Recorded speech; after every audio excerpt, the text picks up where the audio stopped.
Coucou les sirènes, vous voulez savoir comment j'ai réalisé mon haut de la petite sirène? Suivez bien cette vidéo, je vous explique. C'est parti!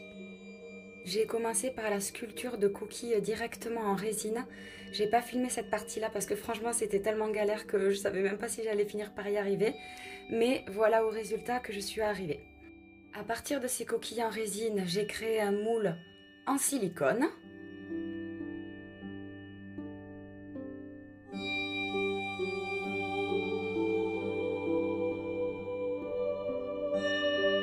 Puis grâce à un agent démoulant, j'ai recoulé du silicone dans mon moule silicone afin d'obtenir du coup les mêmes coquilles que j'avais en résine mais en silicone.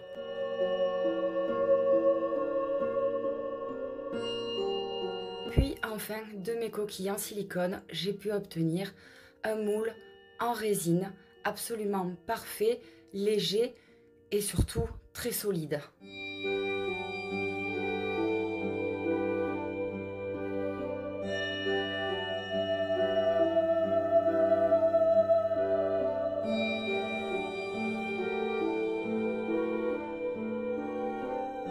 Une fois qu'on a notre moule, c'est parti pour le silicone.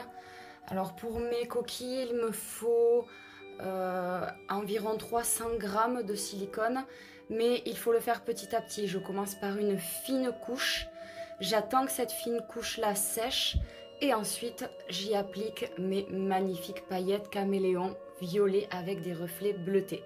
Je vais les appliquer directement sur mon silicone sec. Vous allez voir, ça va coller. Malgré que le silicone soit sec, les paillettes ont tendance à toujours adhérer sur le silicone. Donc là, j'applique plein de paillettes et je frotte bien avec mon pinceau pour avoir un effet chromé. Et on répète l'opération avec de nouveau une fine couche de silicone et encore une couche de paillettes, toujours bien frottée.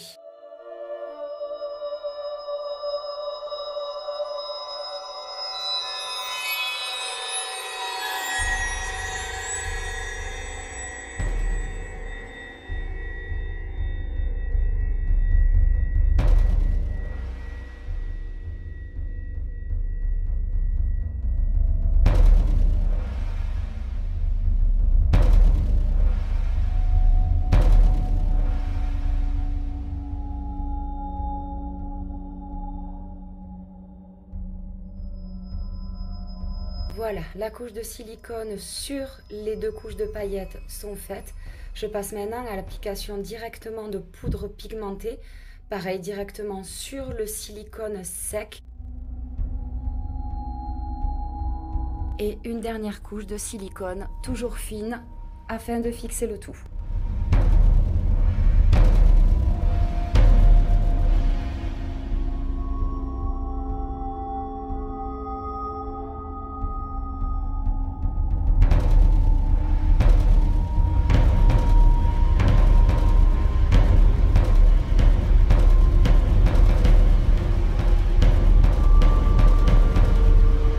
Ensuite, fixer mon soutien-gorge directement dans le moule avec de la colle de Corning 732.